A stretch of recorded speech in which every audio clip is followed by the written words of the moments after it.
আসসালামু আলাইকুম গাইস, আশা করি তোমরা সবাই ভালো আছো। তোমাদের দোয়ায় আলহামদুলিল্লাহ আমিও ভালো আছি। আজকে তোমাদের দেখাবো আমার 60টি ডিম থেকে সর্বমোট 41টি বাচ্চা ফুটে বের হয়েছে। দেখো, আমি ওদেরকে কালকে থেকে বোর্ডিং করা শুরু করছি। জানি না আমার বোর্ডিং করার নিয়মটা কি সঠিক হয়েছে কিনা। আমি তো নতুন, বুঝতেই পারি না কিভাবে কি করব। ছোট ছোট বাচ্চা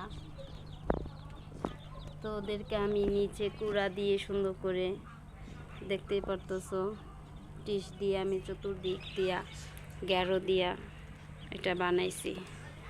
আর বাচ্চাকে আমি খাবার হিসাবে দিছি লাইসোবিট স্যালাইন, তার পাশাপাশি থায়ামিন, ভিটামিন, লেবুর পানি দিছি যাতে ওরা সুস্থ থাকে।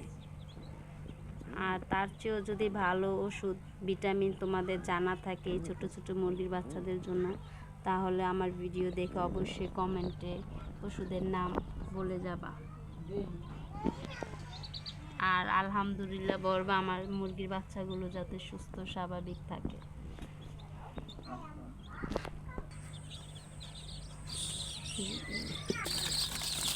দেখো বাচ্চাগুলো, মাশাআল্লাহ।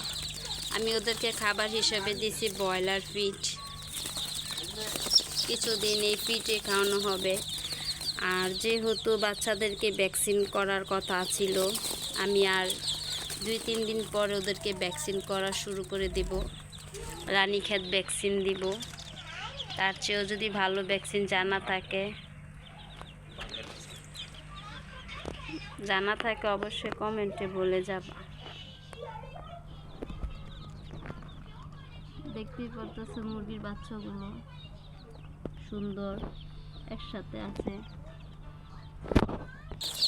আলহামদুলিল্লাহ এখন বাচ্চাগুলো 2 দিন ধরে একাই থাকতেছে, সুস্থ স্বাভাবিক। ওদের কোনো অযত্ন করছি না।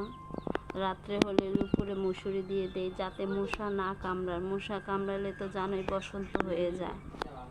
বসন্ত হলে বাচ্চা সুস্থ থাকে না, মারা যাওয়ার সম্ভাবনা বেশি থাকে।